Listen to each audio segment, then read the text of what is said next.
A criminal gang has overtaken Haiti, but was the first criminal gang that overtook Haiti known as the Clinton Foundation.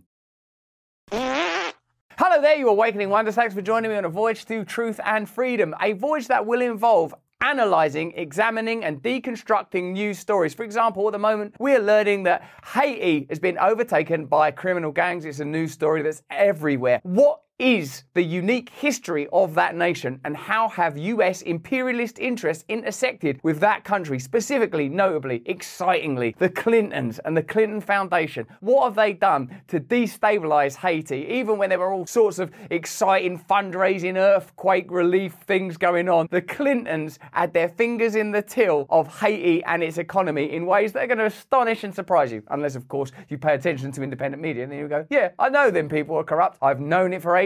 If you want to support our work, click the link in the description. Become a part of our movement. We sell hats, look! Also, we're trying to change the world. And we make additional content that we can't put up anywhere else because it's simply too contentious. The keen-eyed among you will notice that in the Trump-Clinton battle of 2016, the subject of Haiti came up. It's a complex subject. It involves rice tariffs, indigenous agriculture in Haiti, and Bill Clinton pushing his state's interest and nation's interest in order to impecuniate and destabilise Haiti. But curiously, in them Trump-Clinton battles that many people enjoyed, I'm talking about Hillary Clinton this time, how many Clintons have they got? How long before that cat starts running a country? The subject of Haiti came up. Have a look at this.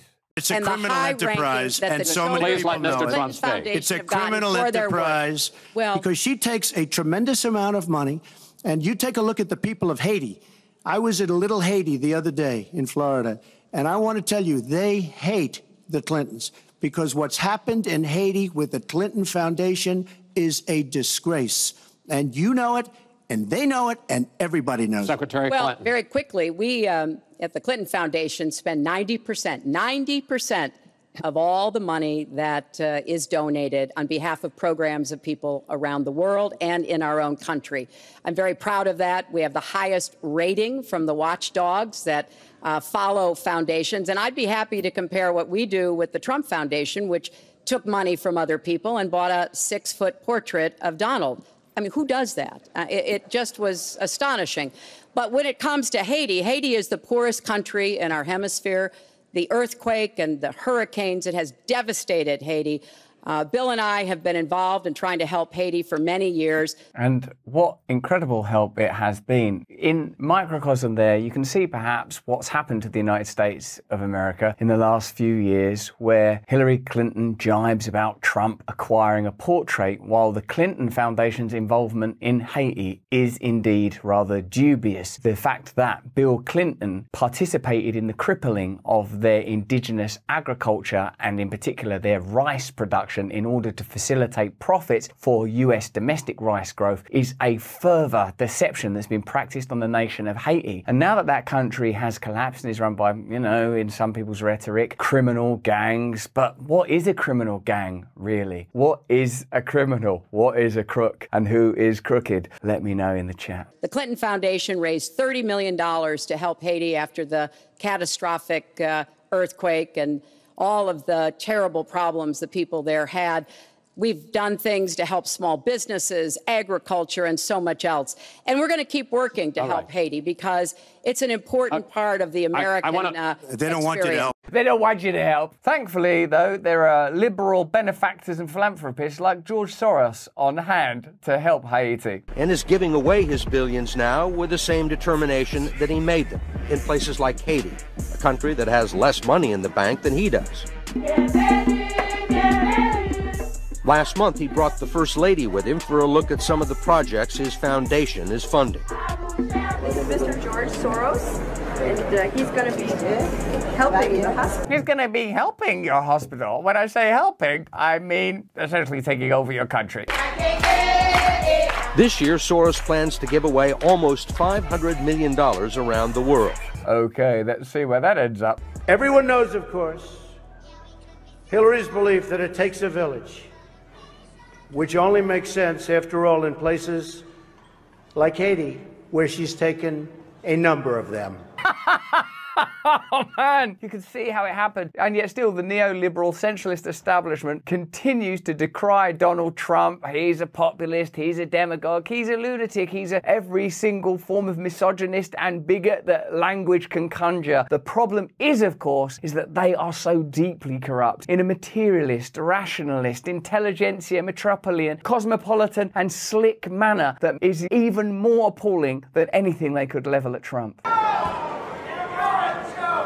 Thank you. So, what has been the impact of the Clintons on Haiti through the Clinton Foundation and through Bill Clinton while he was president? How does a nation like Haiti find itself in the condition it's currently in? What has been the impact of American imperialism on that country? And what should be the future involvement of nations like the United States of America on the countries to its south? As president, Bill Clinton completely destroyed the structure of Haitian agriculture. In 1995, he forced the nation to drop tariffs on rice imported from America. Haiti dropped its import tariffs on rice from 50% to 3%. Now, I don't know much about international trade, but that seems like a pretty significant drop, and one might imagine it would have a detrimental impact on Haiti's culture, agriculture, and economy. Let me know in the chat. Let's get further into it, because you just saw Hillary Clinton saying how much she's helped the place, and you're seeing on the news now who's going in to help. The Biden administration. We got to get an international force in there. Get your international forces out of there, thanks. After adopting Clinton's policies, Haiti became the fourth largest importer of rice from the US, even though they were the poorest country in the Western Hemisphere. Does that just sound on the surface to you like a stupid deal? Does it sound a bit like something like, hey, Russia's got nuclear weapons, should we attack them and agitate them? Notice how often your common sense aligns with deep realities, and they have to explain to you how things like, no, war is peace. The Pope advocating for peace is crazy. That guy should shut his mouth and advocate for war, like Jesus would have wanted. Most of the imported rice came from Clinton's home state in Arkansas. I'm sure that's just a coincidence, though. Today, Haiti is the fifth largest importer of American rice in the world, even though their population is just 10 million. It's a country that could be growing its own rice. It's importing rice from the place where Bill Clinton used to be state governor, and they're a poor and impoverished nation. Plainly, what's happening is there's an uprising and revolution that's based on the poverty and economic state of that country, where they're saying, we don't want these deals anymore with America. Should we run Haiti differently? We can't continue to bring you this glorious content without the support of our partners, and what great partners they are today. Debt. It keeps you tossing and turning at night. You can't get away from it, but the truth is the system is designed to trap you in perennial debt. Insanely high interest credit cards and loans make it nearly impossible to pay off your debt. But thankfully, there's a new way out of the debt trap. Pivotal Debt Solutions. Pivotal Debt Solutions isn't like the old school debt relief companies that string your debt out for years. They have new aggressive strategies that can end your debt faster and easier than you ever thought possible. Pivotal Debt Solutions can cut or even eliminate interest, find programs to write off your balances so you owe less, stop those threatening phone calls without bankruptcy and without a loan. The bottom line is they find every solution possible to end your debt permanently. Before you do anything, contact Pivotal Debt Solutions first. Talk to them for free. Find out how fast they can help you get out of debt. Visit zapmydebt.com. That's zapmydebt.com. Okay, let's get back to the content. Back in the 1970s, Haiti imported only 19% of its food. When Haiti shut out the global markets, they were self-sufficient and managed to feed a majority of their population while producing trade surpluses. Yet now Haiti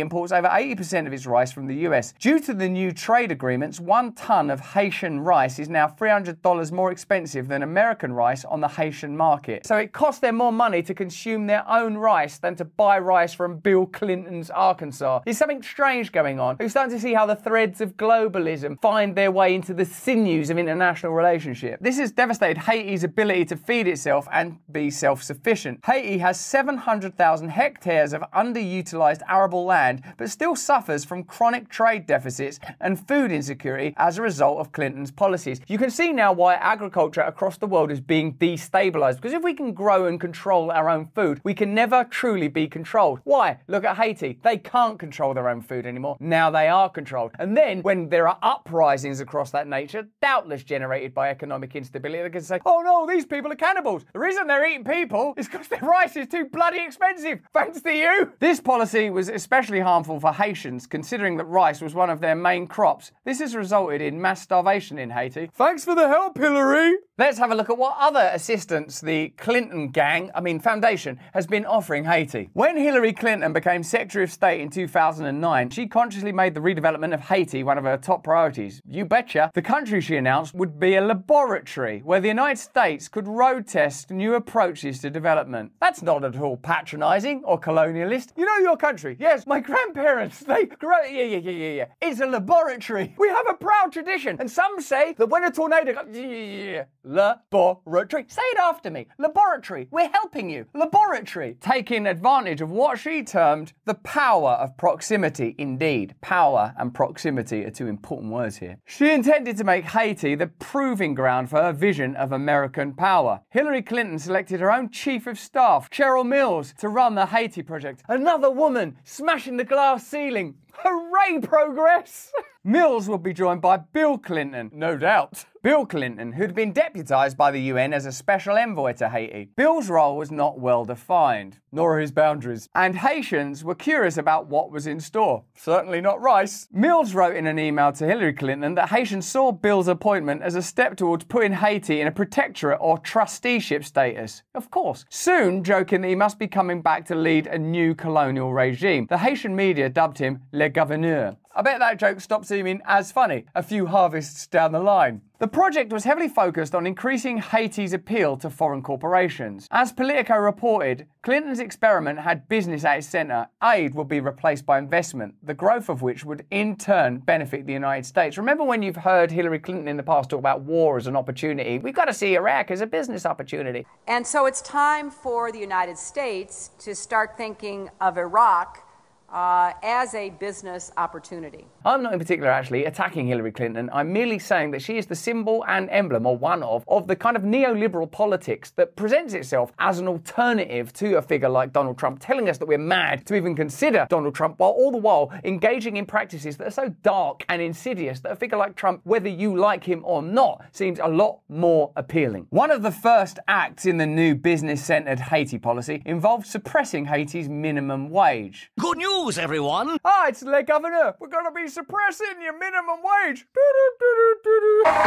A 2009 Haitian law raised the minimum wage to 61 cents an hour from 24 cents an hour previously. Haitian garment manufacturers, including contractors for Hanes and Levi Strauss, were furious, insisting they were only willing to agree to a 7-cent increase. The manufacturers approached the US State Department, who brought intense pressure to bear against Haitian President René Préval, working to aggressively block the 37% increase. Progress! Diversity! Equality! The effort to suppress the minimum wage was not solely a Clinton project, but it was in keeping with the State Department's priorities under Clinton, which prioritised creating a favourable business climate. Well, they are very interested in climate change. But the Clintons' role in Haiti would soon expand even further. In 2010, the country was struck by the worst earthquake in its history. The disaster killed 160,000 people and displaced over 1.5 million more. The consequences of the earthquake were exacerbated by the ruined state of the Haitian food economy, plus the concentration of unemployed Haitian farmers in Port-au-Prince. You may yet remember the time when Haiti suffered the worst disaster in their history. You might remember, in fact, the extraordinary panoply of Hollywood celebrities that queued up. Indeed, I was there that day, manning phone banks to raise money. But what America could have done instead is stay out of Haiti's affairs, let them have the agriculture that their nation was successfully achieving up until that point, get rid of these tariffs, allow people to earn a minimum wage, empower farmers and local and indigenous people. Do you increasingly understand how, with the posture of helping people and getting involved, an authority is snatched, which usually impoverishes indigenous people, shames people in countries like yours, America, mine, the United Kingdom, tells us we're all racist and nuts, while continuing to make extraordinary profits exploiting the very people they're saying we're helping. Sorry about that, my dog's got in here. Bill Clinton was soon put in charge of the US-led recovery effort. He was appointed to head the Interim Haiti Recovery Commission, IHRC, which would oversee a wide range of rebuilding projects. At President Obama's request, Clinton and George W. Bush created the Clinton-Bush Haiti Fund. My God, they can't get a break, these guys, can they? Oh no, we've had an earthquake. Don't worry, here's...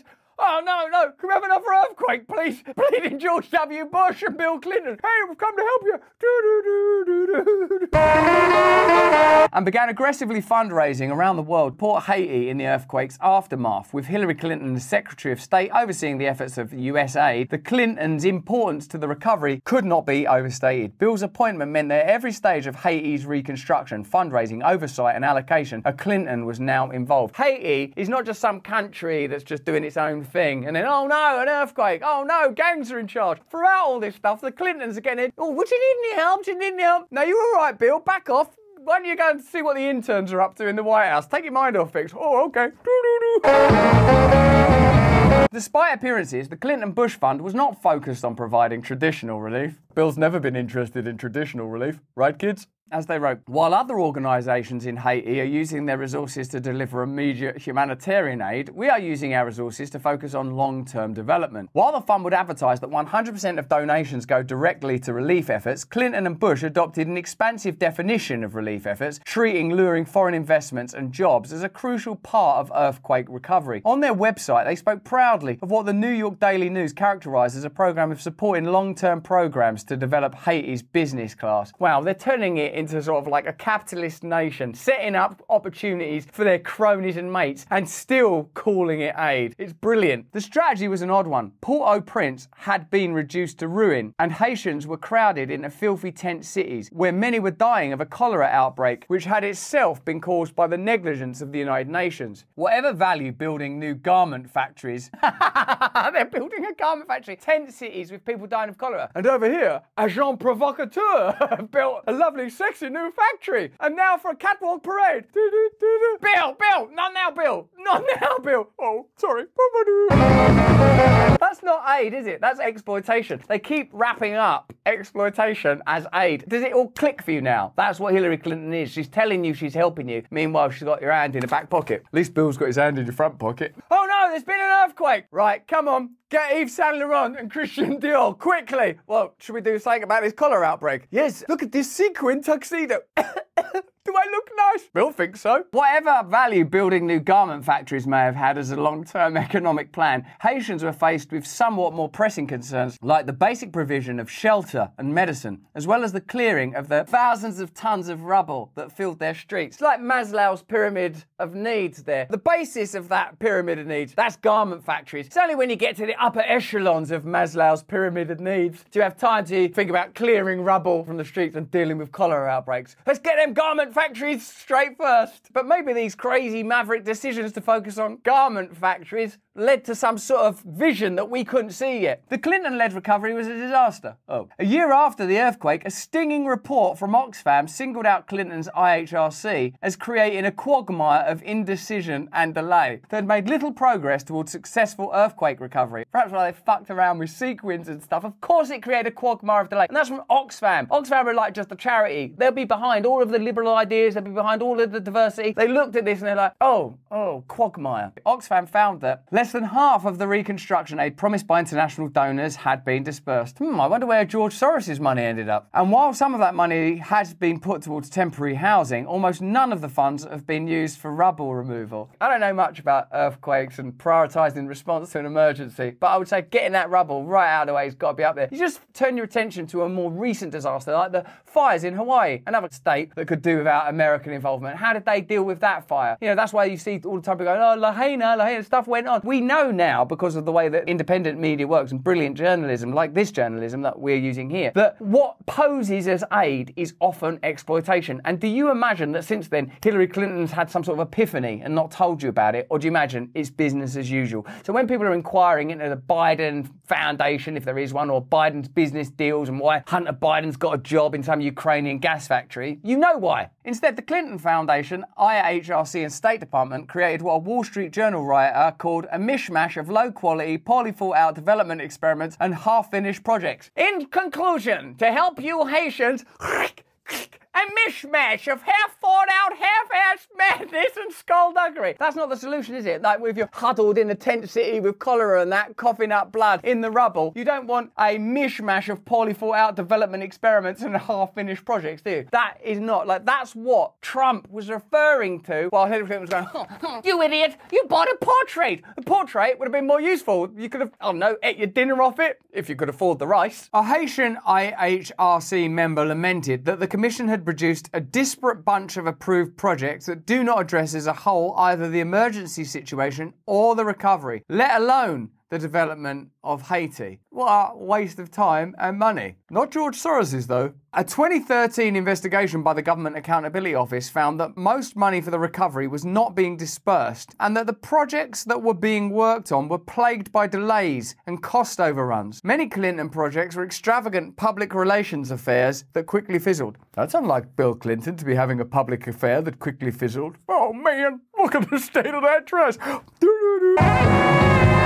The Washington Post reported that a 2011 housing expo that cost more than $2 million, including $500,000 from the Clinton Foundation, was supposed to be a model for thousands of new units, but instead has resulted in little more than a few dozen abandoned model homes occupied by squatters. It's arrested development. Other Clinton ventures were seen as disconnected from the realities of most people in the poorest country in the Western Hemisphere. In a sense, this is a fantastic story because it's starting in a way to illustrate the disparity that exists between the elite class that have come to exemplify globalism as we commonly refer to it, and not only nations like Haiti, but nations like yours and mine. Peculiar expositions, bizarre gestures, bland, empty promises, a banalization of our culture, a disconnection from the issues that they're supposed to be addressing in favor of extraordinary displays that mean very little. Politico reported that many Clinton projects have primarily benefited wealthy foreigners and the island's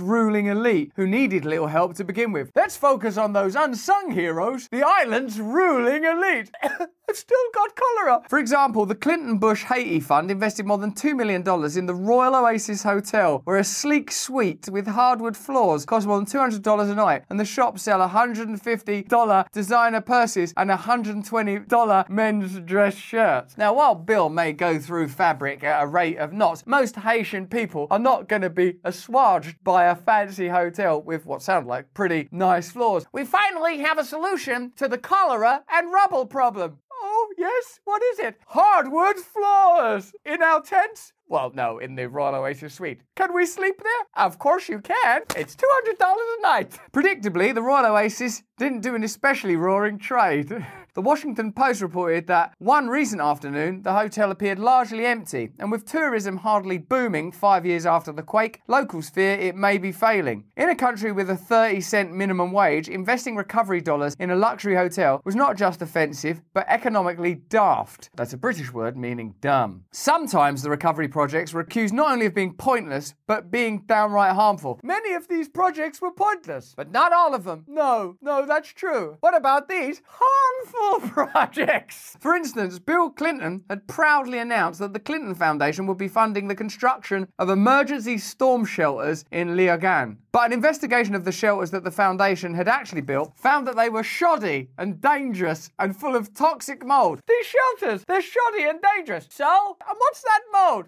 A bit of mold. My cholera! Quit complaining! Hey, want to buy a dress shirt? $120. The nation discovered, among other things, that the temperature in the shelters reached over 100 degrees.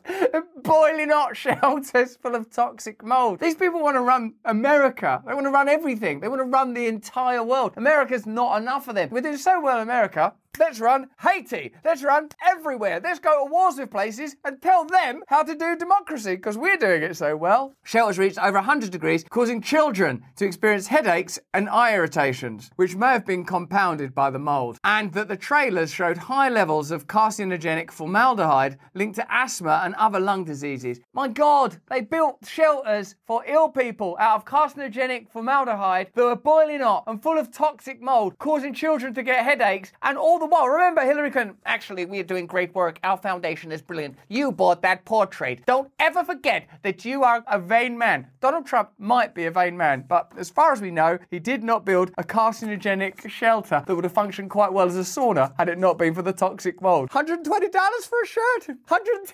The Clinton Foundation had subcontracted the building of shelters to Clayton Homes, a firm that had already been sued in the United States by the Federal Emergency Management Administration, FEMA, for having provided formaldehyde-laced trailers to Hurricane Katrina victims. Another disaster. Quick, there's a disaster! Well, who did we call in for Katrina? We called in Clayton Holmes, but I haven't got time to hear another word. All I heard was Clayton Holmes. Get out there and build some more shelters for poor people who are poor because of us. Clayton Holmes was owned by Warren Buffett's Berkshire Hathaway, and Buffett had been a long-standing major donor to the Clinton Foundation. So when, like, Donald Trump says, you and your cronies, you're all corrupt, he's kind of telling the absolute truth, isn't he? Because it's not like, oh, well, it doesn't matter because the shelters were brilliant. No, the shelters weren't brilliant. It's not like there wasn't an agricultural crisis because of Bill Clinton making them slash their tariffs, because that did happen. All these things are true. All these things are true. So bear that in mind next time Jen Psaki is telling you how bad Trump is, or Rachel Maddow is telling, oh, we better cut away. We better cut away. Trump might say something. What he might say is something like, you can't trust the Clintons or the Democrats' elite class because they are totally corrupt, and they cover their corruption by pretending that they're nice about ethnic minorities. I don't think they actually even care about those things. For example, most people in Haiti are black, and they weren't having a great time. And the people that suffered most in Hurricane Katrina, poor people, African Americans. So, I don't know, man. It doesn't seem like there are many tangible results to back up all this kindness we keep hearing about. The nation's investigation reported on children whose classes were being held in Clinton Foundation trailers. Their semester had been cut short and the students sent home because the temperature in the classroom had grown unbearable. Let's see what other great work the Clinton Foundation were doing in Haiti. For example, their work educating the poor children of Haiti after a disaster. The most notorious post-earthquake development project, however, was the Caracol Industrial Park. The park was pitched as a major job creator, part of the goal of helping Haiti build back better than it was before. There's a phrase that we've been hearing a lot of, but there's no globalist conspiracy going on. You know that build back better that we did in Haiti? Yeah, but wasn't that a terrible disaster and all of those... No, it was great. Let's do it everywhere and impose it on everyone. And if they don't want to participate, let's call them, I don't know, racists. The State Department touted the prospect of 100,000 new jobs for Haitians, with Hillary Clinton promising 65,000 jobs within 5 years. Finally, a tangible promise. Let's see how that went. The industrial park followed the Clintons' pre-existing development model for Haiti, public-private partnerships, with a heavy emphasis on the garment industry. Often these public-private partnerships in your country and in mine ultimately mean that public money will be transferred to private companies who will then generate profit. You will see this again and again. The most obvious examples being wars, where taxpayer money is somehow used to facilitate ventures that will ultimately benefit Raytheon, or during the pandemic period where various medications, or whatever you want to call them, are developed and sold and generate huge profits. Public-private partnerships do not work out well for the public. And the details are kept private because if you knew them, you wouldn't cooperate. Even though there were still hundreds of thousands of evacuees living in tents, the project was based on the more expansive view that in a desperately poor country where traditional foreign aid has chronically failed, fostering economic development is as important as replacing what fell down. Much of the planning was focused on trying to lure a South Korean clothing manufacturer to set up shop there by plying them with US taxpayer funding. The Caracol project was the centerpiece of the US's recovery effort. A gala celebrating its opening featured the Clintons and Sean Penn, and it was treated as the emblem of the new, better Haiti that would demonstrate the country's commitment to being open for business. In order to build the park, hundreds of poor farmers were evicted from their land so that millions of dollars could be spent transforming it. The rubble is still there. Sean Penn is in attendance. Are you beginning to see a theme developing? I like Sean Penn as an actor and I'm sure as a human being, but I'm wondering if his philanthropy is being exploited to mask mass corruption. The Clintons appear to think that a gala is the solution to every problem. There's been an earthquake. There's rubble everywhere. There's a cholera outbreak. What would help? I've got an idea, honey. Not that again, Bill. You do that, we won't talk about it. Oh, no, actually, this time, I was going to say a gala. Gala is trimmings, isn't it? Everything else has been done. We've rehoused everyone. We've cleared away the rubble. We've not focused on business opportunities for billionaires that support our foundation. We've done a great job here. Time for a gala? Yes. Not clearing away the farmers, leaving the rubble, not addressing the cholera or the toxic mold. Look, I can't get it, toxic mold. This is boring and disgusting and those people stink. Well, it's very hot in there. They stink. I need a fucking gala now more than ever to distract me from all these fucking poor people I'm pretending to care about. Far from 100,000 jobs or even the 60,000 promised within 5 years of the park's opening, Caracol currently employs just 5,479 people full-time. That comes out to roughly $55,000 in investment per job created so far. far. Or to put it another way, about 30 times more per job than the average caracol worker makes per year. The park, built on the site of a former US Marine-run slave labor camp during the 1915 to 1934 US occupation, has the best paved roads and manicured sidewalks in the country, but most of the land remains vacant. In a way, that image and that sentence tells you all you need to know about the US establishment's relationship with Haiti. It's been colonized, it's been exploited in various ways, and now, unlike the British when we were colonizing the world, it's like, we're doing this up front, you bloody idiots, shut up or we'll kill you. America just sent over like Hillary Clinton and George Soros. Hello, do you need any help? You're gonna get some help, baby. And now, a gala. For some, the Caracol Project perfectly symbolised the Clinton approach. Big promises, an emphasis on sweatshops, incompetent management, and little concern for the actual impact on Haitians. Sorry, weren't we supposed to be doing this for Haitians? Yeah, we'll get to them. I just need, I promise you, just 3 or maximum 4 more galas. And then I swear to you, I'm going to get them the most reasonably priced dress shirts that our money, or rather US taxpayer money, can buy. Caracol is a prime example of bad help. As one Haiti scholar put it, the interest of foreigners are prioritised over the majority of people who are impoverished in Haiti. But failure as it may have been, the Caracol factory was among the more successful of the projects insofar as it actually came into existence. That's what qualifies it as a success. Ta-da! It came into existence. Is anyone going to think it's rude if we have just a little gala? No more galas! A large amount of the money raised by Bill Clinton after the earthquake and pledged by the US under Hillary Clinton simply disappeared without trace, its whereabouts unknown. I think I know where it went. Galas. As Politico explained, even Bill's UN office of the Special Envoy couldn't track where all of it went. And the truth is that still today, no one really knows how much money was spent rebuilding Haiti. Many initial pledges never materialised. A whopping $465 million of the relief money went through the Pentagon, which spent it on the deployment of US troops, 20,000 of them at the high water mark, many of whom never set foot on Haitian soil. Bloody hell, guys. That's terrible, terrible, terrible corruption, isn't it? That's not someone you want being president, but you nearly had 2 of them. That money included fuel for ships and planes, helicopter repairs, and inscrutables, such as an $18,000 contract for a jungle gym. Huge contracts were doled out to the usual array of major contractors, including a $16.7 million logistics contract whose partner included Agility Public Warehousing, KSC, a Kuwaiti firm that was supposed to have been blacklisted from doing business with Washington after a 2009 indictment alleging a conspiracy to defraud the US government during the Iraq War. In a way, you learn so much from this story, don't you? No wonder the legacy media have no option but to continually amplify what they perceive to be the enormous threat of Donald Trump. Because if they were to say, look, all right, let's just focus on what we've been doing. When Hillary Clinton appears on MSNBC with Jen Psaki or CNN with Jen Psaki, I don't know, they're all the same, aren't they, really? They're sort of like, hello there, and tell us now, why is Donald Trump such a criminal, and what's so bad about Putin? But wouldn't any journalist of integrity say, can just tell us what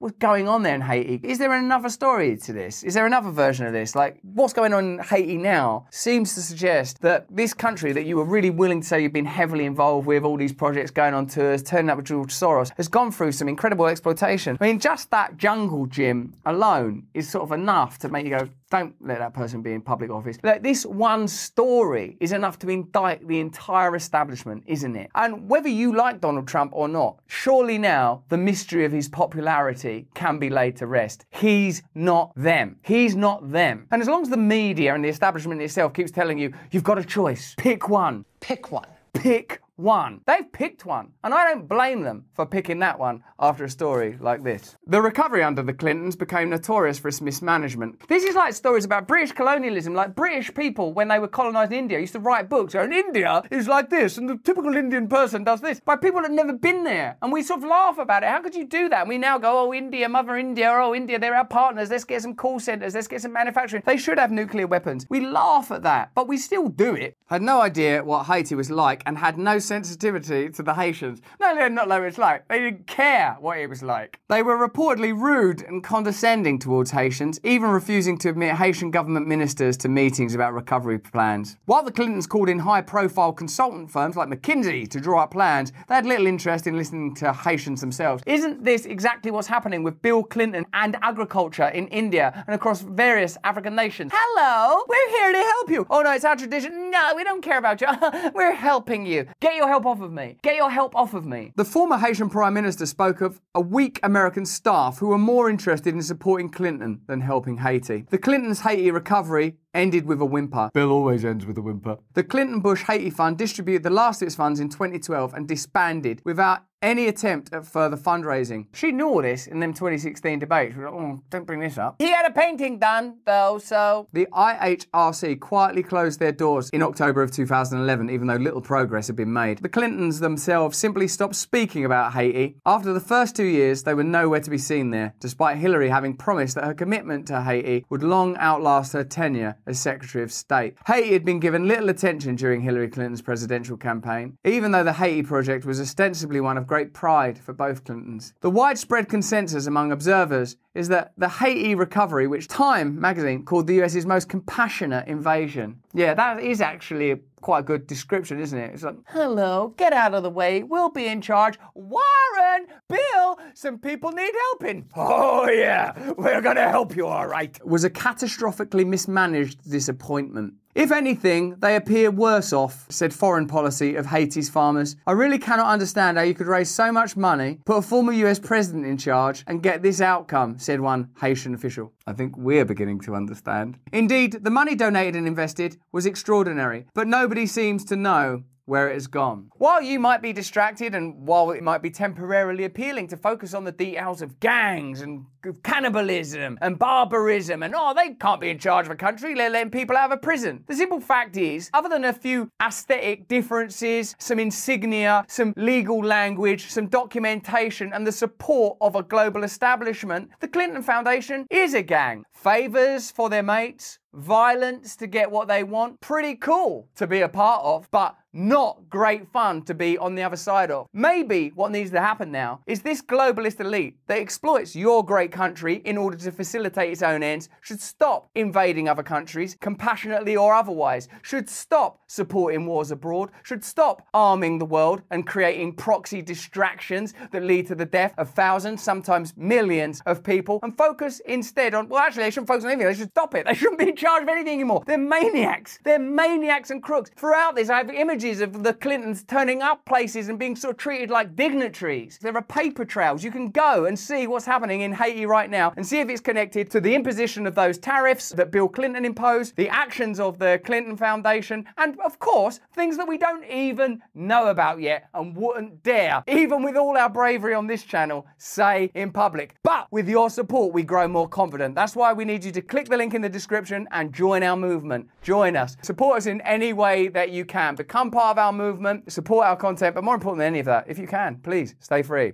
Hey, thanks for watching. If you want to see more uncensored content where free speech can flourish, join our live stream. Click the link right here to watch the next video if you want to, or become a member of a growing movement. Download the Rumble app and you'll be informed every time we make a new piece of content. Stay free.